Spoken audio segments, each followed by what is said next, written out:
Oi, pessoal, seja muito bem-vindo a esse vídeo e estou muito feliz de estar aqui. Tem muitos dias já que eu não gravo nada. Depois da série Eu e a TRG, eu parei um pouco, fui pensar em algumas coisas, fazer algumas coisas que me tomaram um pouco de tempo e eu acabei não vindo aqui gravar mais.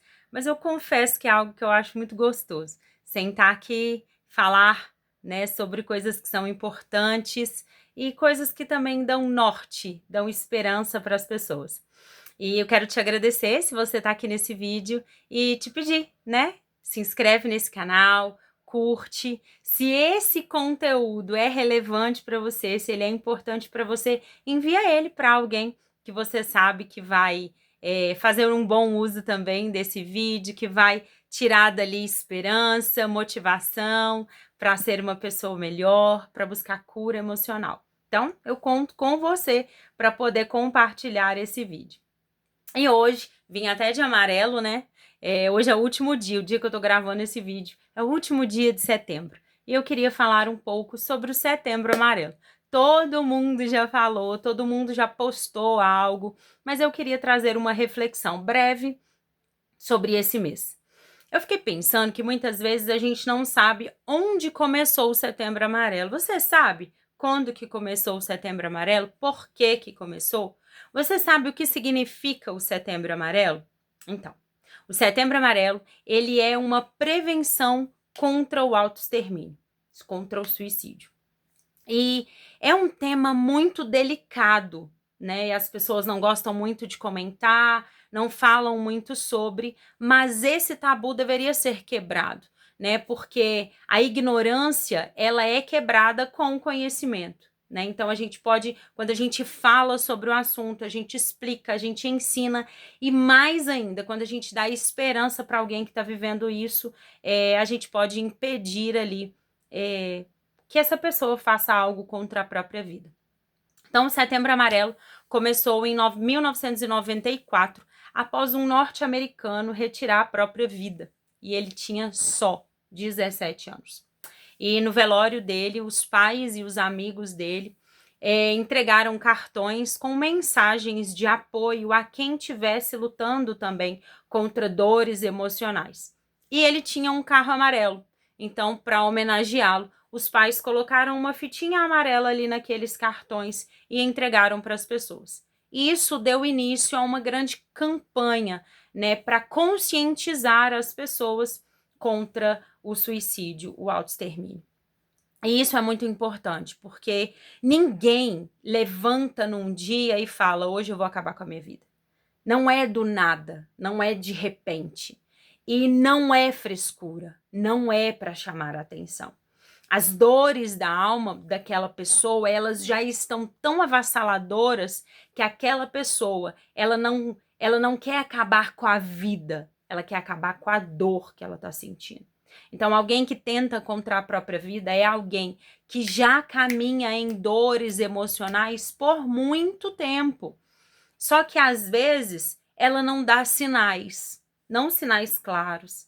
Às vezes é uma pessoa que levanta todos os dias para trabalhar, às vezes é uma pessoa que estuda, às vezes é uma criança que brinca e que aparentemente está feliz com a vida. Mas aquilo que passa dentro do coração daquela pessoa, aquilo que ela imagina, aquilo que ela pensa, muitas vezes ela não transparece, às vezes ela não deixa que as pessoas à sua volta saibam o que ela está sofrendo, o que ela está vivendo e tudo que está crescendo dentro dela a cada dia. Então, quem tenta contra a própria vida, na verdade, quer acabar com a dor que está sentindo, não com a própria vida. E a gente precisa pensar sobre isso, porque muitas vezes a gente trata a depressão, por exemplo, que é uma doença emocional, como se ela fosse frescura. Quantas vezes a gente já ouviu, não sei você, mas eu já passei por quadros depressivos e também casos de ansiedade. E por muitas vezes a pessoa vira para você e fala assim: levanta daí, vamos embora, vamos lá, vamos dar uma volta. Você tem tantos motivos para se alegrar, você tem tantos motivos para viver, né? Sua família é tão linda e tudo. E essa pessoa que tá passando por isso, ela já se cobra por isso. Ela já tem esse tipo de pensamento também. Poxa vida, eu tô sendo ingrata. Eu tenho tanto, né? Eu tenho um marido tão maravilhoso, porque isso era o que eu pensava. Cara, eu tenho um marido tão maravilhoso, eu tenho filhos tão maravilhosos, eu tenho uma casa, eu tenho saúde, eu trabalho numa igreja, eu tô cercada de pessoas que me amam. Por que que eu tô desse jeito? Então, quando a gente entende que não depende da pessoa somente sair dali, a gente começa a agir com um pouco mais de misericórdia. E a gente precisa pensar nisso. A gente precisa entender que as pessoas que estão sofrendo com depressão, com ansiedade, não é por escolha. Ninguém deita na cama e fala assim: hoje eu vou dormir por 3, 4 dias direto, eu vou parar de tomar banho, eu vou parar de fazer exercício físico, eu vou parar de conviver com as pessoas que eu amo só porque eu quero chamar a atenção. Não. Isso é uma doença. Né, o seu corpo não está funcionando como deveria, o seu cérebro não está funcionando como deveria, você não consegue ver esperança de mudanças, muitas vezes em problemas que são simples. Você não consegue ter esperança, você não consegue ver saída, você não consegue ver solução para as coisas. A ansiedade, eu costumo dizer que tem 2 tipos de ansiedade. Tem a ansiedade natural, que é essa ansiedade que a gente tem. Por exemplo, eu vou viajar amanhã e ai, como eu tô ansiosa porque eu vou viajar. Então, quando se fala da doença ansiedade, as pessoas atribuem a essa ansiedade natural que a gente tem para fazer algo gostoso. Não, a ansiedade doença, ela é algo que te massacra, ela tira a sua força, ela faz o seu corpo funcionar de uma forma que você não tem controle. Eu, em 2019, enfrentei a ansiedade e eu confesso que naquele momento eu não sabia o que estava acontecendo. Eu estava numa viagem para a praia com a minha família, com uma família de amigos e aparentemente estava tudo bem. Só que eu já estava com um coração muito angustiado desde aqui da minha casa. Saindo da minha casa, eu já estava com um coração meio angustiado, mas eu não sabia o que era aquilo. Achava que era preocupação pela estrada. E ao chegar lá na viagem, a viagem foi cansativa, o dia lá foi um pouco cansativo, um pouco estressante, até chegar na casa, organizar tudo, e o menino pequeno e tudo, então eu tava muito estressada. E na hora que eu fui deitar, todo mundo deitou, a casa deitou, todo mundo tranquilo, todo mundo dormiu, e de repente eu acordei com uma onda de adrenalina que parecia que ia me sufocar, um negócio que subia assim, sabe? E tomava conta de mim, e eu pulei da cama assim, e eu pensei, o que que tá acontecendo? E ali eu tinha uma sudorese absurda que eu pingava, o meu coração estava muito disparado, me deu diarreia imediatamente, eu tremia, tremia, tremia, e uma falta de ar absurda, e um pensamento, aqui dentro não tem ar, aqui dentro não tem ar, eu preciso respirar, eu preciso ir lá para fora.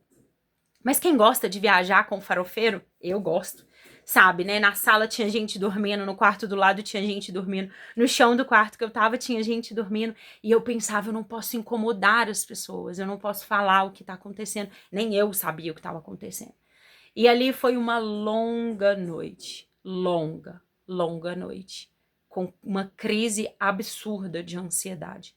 E eu me lembro que eu ia ao banheiro e eu lavava o rosto e eu andava no quarto e eu virava o ventilador para o meu rosto para tentar respirar, para tentar buscar um pouco daquele ar. E você já sabe, eu sou uma mulher cristã e eu orava desesperadamente: Deus, me ajuda a dormir, eu não sei o que está acontecendo. E foi uma noite muito, muito difícil que não acabou quando o dia amanheceu. Eu tinha uma grande certeza no meu coração: algum de nós ia morrer. Naquela viagem, alguém ia se perder. Fosse eu, fosse meu esposo ou os meus filhos, alguém ia morrer. Ia ter um grande acidente e a gente ia se perder ali. Então, cada passo que eu dava, eu pensava, vai ser agora. Alguém vai morrer agora. Os meninos entravam no mar e eu pensava, vai ser agora. Vai afogar e vai ser agora. Então eu passei toda a viagem assim, os 7 dias que eu fiquei lá e a volta angustiante. E quando eu cheguei em casa, porque eu pensava, eu quero ir embora para minha casa. Na minha casa não vai ter isso. Meu problema é estar nessa casa, nesse lugar. Eu quero ir embora. E eu cheguei em casa e também não passou. E o estresse que eu estava vivendo era algo muito, muito, muito grande, muito forte, emocional. Talvez se você olhasse ao redor, as circunstâncias da minha vida, elas não eram tão estressantes para me levar para esse lugar, mas o meu emocional estava destruído. Então, eu não dormia mais. Minto. Vou te explicar melhor. Eu dormia. Se você chegasse ali na cama e olhasse para mim, eu tava com os olhinhos fechados, dormindo.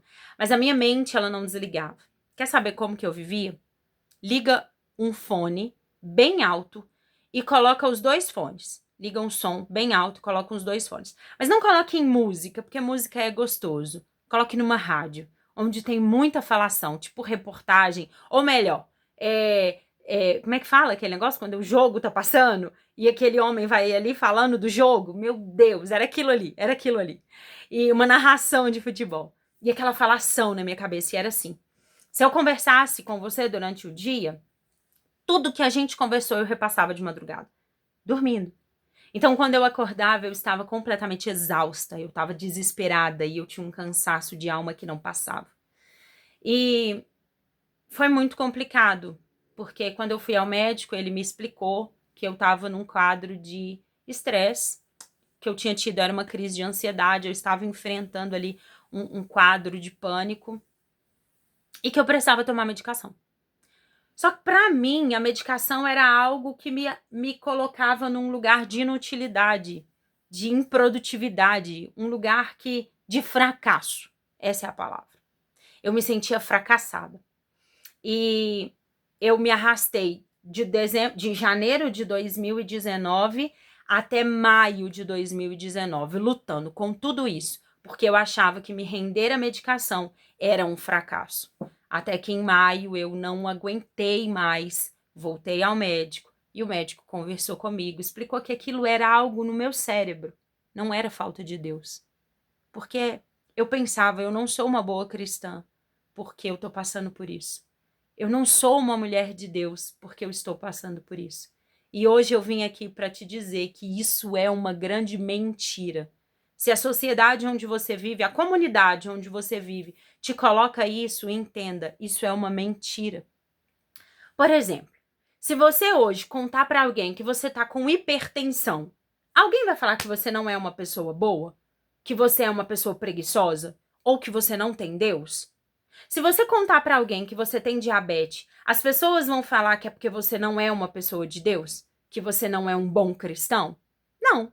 Você vai ao médico, vai voltar com as suas caixinhas de remédio e vai tomar o remédio.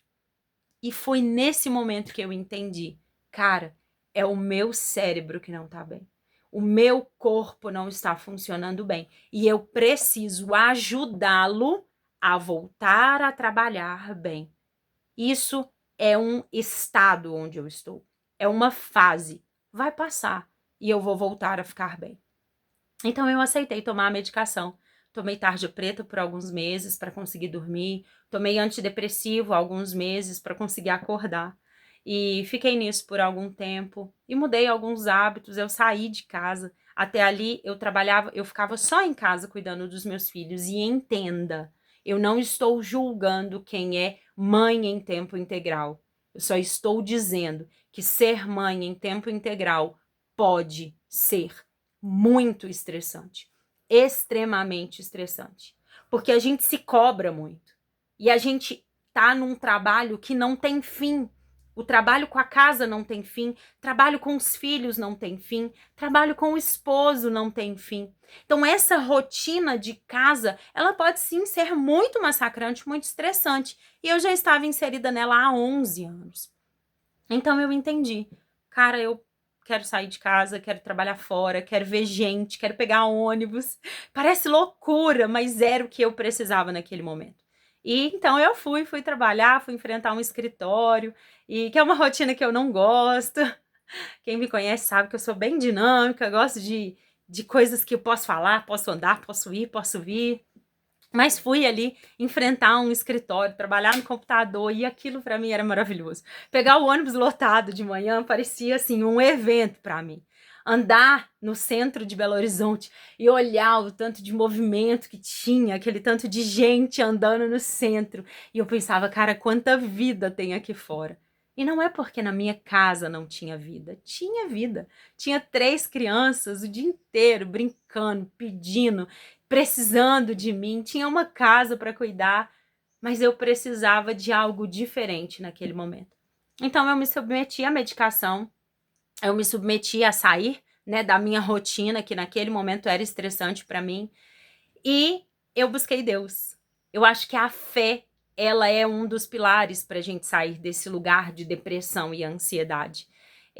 A gente precisa cuidar das emoções, a gente precisa cuidar do corpo físico e a gente precisa cuidar da fé, alimentar a nossa fé. E eu entendia que falar com Deus era algo que me trazia calma, que é algo que me trazia paz.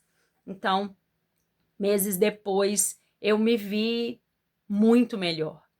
Minha medicação foi tirada e eu voltei a dormir bem e eu voltei a ter prazer na minha casa, eu voltei a ter prazer em coisas simples, como sentar, conversar com as pessoas, em deitar e dormir. Para mim, voltar a dormir era algo assim, quase que um milagre, sabe? E era algo que assim me trazia muito prazer. Por que eu tô te contando tudo isso? Primeiro, para te dizer que tem esperança. O quadro que você está enfrentando hoje, ele não é eterno. Ele é agora. É só uma parte da sua história. É só algumas páginas do seu livro chamado Vida. Daqui a pouco isso vai passar. Mas você precisa se submeter a alguns cuidados. Talvez buscar, né, na fé, talvez sair para fazer um exercício físico, talvez mudar a sua alimentação, talvez diminuir no tempo de tela que você tem, talvez se conectar a pessoas que você ama. Eu tinha pessoas que me amavam e me amam até hoje, e pessoas que sentavam comigo no meio da crise de ansiedade e falavam assim: eu vou ficar aqui até passar, mesmo que seja de madrugada. Eu vou dormir aqui com você, não tem problema, eu vou ficar. E pessoas que me ouviam sem me julgar, e pessoas que às vezes traziam um presentinho para mim. Eu trouxe um chocolate para quando você tiver com a crise, você come um chocolatinho. Aquilo era prova de amor. Então se conecte a pessoas que te amam, se conecte a pessoas que não vão te julgar, mas que também não vão deixar você permanecer por aí por mais tempo que você deve, que vão te incentivar a sair, que vão te respeitar na sua fragilidade, mas que também vão te lembrar de quem você é. Se cerque de pessoas que te amam. Fale o que você sente. Cuide das suas emoções. Não guarde elas para você. Algo que eu fazia muito naquela época era a escrita terapêutica. Você já fez escrita terapêutica? Se você já fez, me conta aqui, deixa eu saber. E eu fazia escrita terapêutica, às vezes eu escrevia, porque tinha tanta coisa dentro da minha cabeça que eu precisava colocar para fora. E às vezes as pessoas ao meu redor, eu pensava, eles não vão querer ouvir isso de novo. Mas na verdade era coisa da minha cabeça, porque as pessoas que estavam ao meu redor estavam dispostas a me ouvir. E eu sentava e eu escrevia. E eu escrevia, colocava ali. Tinha dia que eu escrevia para Deus, fazia cartas para Deus. E tinha dia que eu escrevia sobre mim, para mim mesma. Poliana, olha aqui. Olha que bom que você está sentindo. Olha que a gente está vivendo isso. Então, tem esperança. Hoje eu tô aqui para te contar que hoje eu durmo bem. Hoje eu consigo administrar as minhas emoções. Hoje eu não sou mais refém das minhas emoções, por mais que eu tenha dias de fragilidade, como qualquer ser humano. Eu não sou um super-herói. Eu não preciso dar conta de tudo. Eu posso falar não. Eu posso falar quando eu tô cansada. Eu posso dormir, né? Porque às vezes a gente, como mãe, se coloca num lugar onde a gente nunca é prioridade em relação aos filhos. E eu sou prioridade, principalmente em relação aos meus filhos, aos da minha casa. Por quê? Porque eles estão comigo o dia inteiro. Então tem dia que eu preciso, filhos, eu vou deitar, eu vou dormir mais cedo hoje, eu não vou ficar com vocês o tempo que eles queriam. E não é pecado falar não para filho, não é pecado falar não para o marido, não é pecado falar não para amigos e para familiares. A gente tem hora que precisa. Eu costumo falar egoísta, mas não é egoísta. É pensar em si e olhar, cara, nesse momento, eu preciso me retirar para que eu consiga dar conta amanhã. E isso é válido. Isso é importante a gente olhar para si. É importante falar não. É importante pedir ajuda, né? É importante expressar ali, cara, hoje eu não tô dando conta. Fica aqui comigo, me ouve, ora por mim. Você tem amigos que oram por você? Você tem amigos que te escutam? Isso é muito importante. Você tem aquele amigo que você, no dia da sua angústia, você olha e fala assim: eu sei para quem que eu vou ligar. Eu sei para quem eu posso mandar um áudio, um pedido de socorro. Eu sei em qual porta eu posso bater e falar assim: deixa eu ficar aqui um minutinho, eu tô ansiosa e eu não queria ficar sozinha em casa. Você tem? Pois deveria ter. A gente precisa se cercar de pessoas que vão nos ajudar nesses momentos, para que a gente não perca a esperança. Porque sozinhos a gente perde a esperança. A Bíblia fala isso, que a gente não deve se isolar e procurar para nós mesmos o nosso próprio entendimento. Por quê? Porque a Bíblia fala que o nosso coração é enganoso. Ele nos engana. As nossas emoções, os nossos pensamentos, eles nos enganam. E às vezes a gente precisa que outra pessoa nos lembre quem a gente é, nos lembre do que nós somos capazes e nos lembre que o que a gente está vivendo é só uma parte do nosso caminho, não é a nossa jornada toda. Então, para comemorar o Setembro Amarelo, eu quero te conscientizar. Não caminhe sozinho. Não esteja sozinho. Não ande sozinho. Você vai ter tempos de solitude. Solitude é extremamente importante. É quando você tira um tempo para se reconectar com você. Seja passeando, seja comendo algo sozinho, seja uma tarde você e você assistindo um filme. Isso é solitude, traz prazer, traz paz para a alma. Mas eu quero te dizer que você não precisa estar sozinho no dia da sua dificuldade. Você deve ter alguém para pedir socorro. E cuide das suas emoções.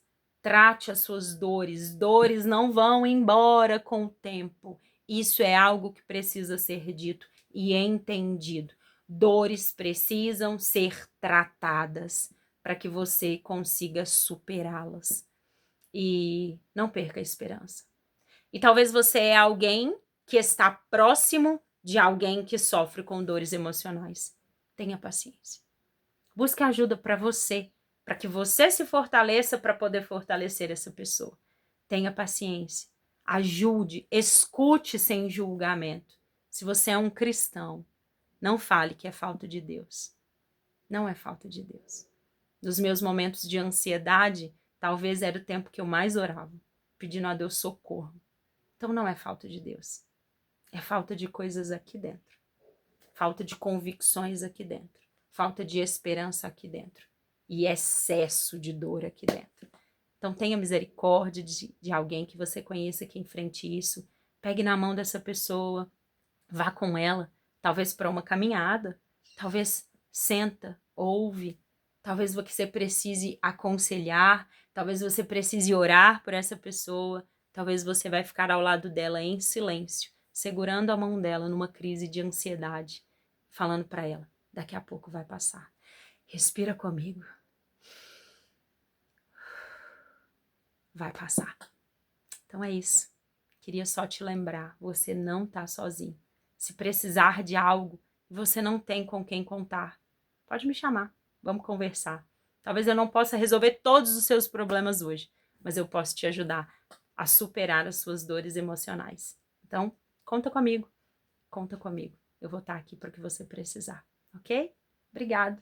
Obrigado por ter ficado até aqui. Obrigado por ter ouvido um pouquinho mais do que tem dentro de mim. Conte comigo para o que você precisar. Se precisar de atendimento, eu sou terapeuta da TRG. Posso caminhar com você nesse processo de cura emocional, de vencer os seus traumas e as suas dores. Conte comigo para o que você precisar, ok? Se precisar de uma oração, uma conversa, me chama também. Vou ter um prazer muito grande de te ouvir e de tentar te ajudar nesse momento. Só não fique sozinho, ok? Busque ajuda. E melhore as 3 áreas: física, espiritual e emocional da sua vida. Vá se movimentar, diminui o tempo de tela e vamos aí vencer as dores emocionais, ok? Então, um beijo no seu coração. Muito obrigada por ter me ouvido até aqui. Se você gostou, curte esse vídeo, compartilha com alguém que você sabe que precisa e deixa um comentário, deixa eu conhecer a sua história, deixa eu saber quem você é e o que você achou dessa história, ok? Um super beijo no seu coração e a gente se vê. Tomara que não demore muito. Beijo!